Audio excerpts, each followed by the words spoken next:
history, the Republican Party's frontrunner in the upcoming presidential race, indicted on charges that didn't seem real. Donald Trump gave a speech last night, which we, as you know, took live from Mar-a-Lago. We're still trying to figure out the implications of all of this, so we thought we would ask Jason Whitlock, who has been thinking a lot about it. He's the host of Fearless, and he joins us tonight. So what did you think of yesterday? Tucker, it took me to the Bible, quite honestly. All times are biblical, but man, this really seems like we're in some end times here. And it really took me to 2 Corinthians chapter 6, verse 14 through 18. Verse 14, the Bible talks about you can't have partnership. The righteous can't have partnership with the lawless. And that's not me calling Trump the most righteous person in the world, but anybody looking at this knows that Alvin Bragg and the Democratic and the leftists are lawless. They don't believe in fair justice, equal treatment under the law. They don't believe in that. And so you can't have partnership with them. And then if you go down to verse 17, Paul talks about God's instruction that you got to come out from among them and separate. That's what God instructed. And that's where I think we actually are, Tucker, is these guys are so far removed from the truth, so far removed from any of the values that made this country great. We can't really have partnership with them.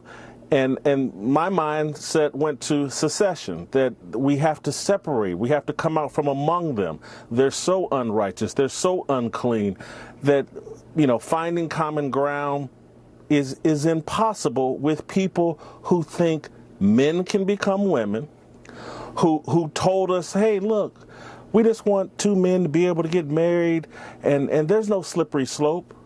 And that was a lie.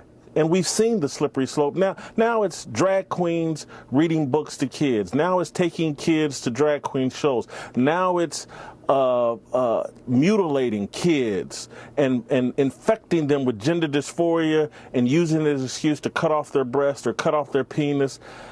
You can't have peace. You can't have partnership with these people. There are so many lies stacked on top of lies, from the whole Black Lives Matter, George Floyd deal, and the police are just out indiscriminately killing black men and it's so dangerous because of the police. That's all a lie and everybody knows it. We can't find common ground with people who have no respect for the truth, no respect for justice, no respect for fairness.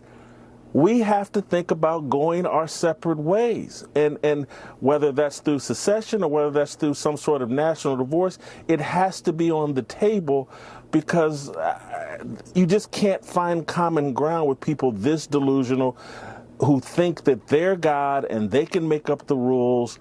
And so I don't see a pathway forward for those of us that respect America's founding, have traditional values, have a faith in God.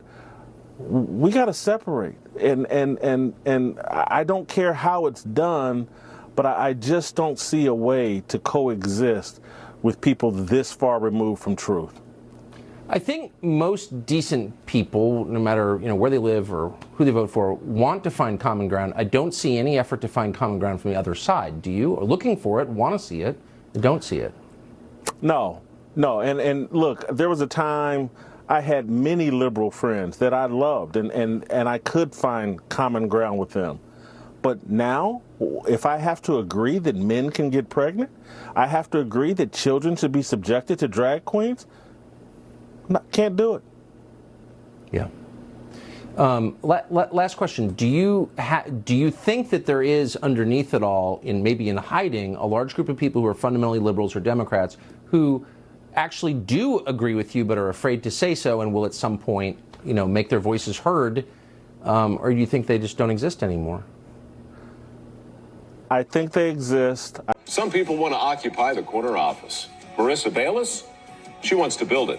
I ended up applying to trade school. Thankfully received your scholarship.